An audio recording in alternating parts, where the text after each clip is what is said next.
Всем доброе утро. День у нас такой пасмурный. Мы сегодня проспали. Отвела Злату в садик. Леру решила сегодня дома оставить. Я полночи мучилась зубной болью.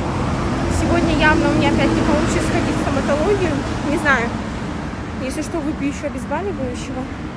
Потому что я сегодня Леру оставила. Ребенок у меня уставший. Она хочет отдохнуть. Ей тяжело учиться.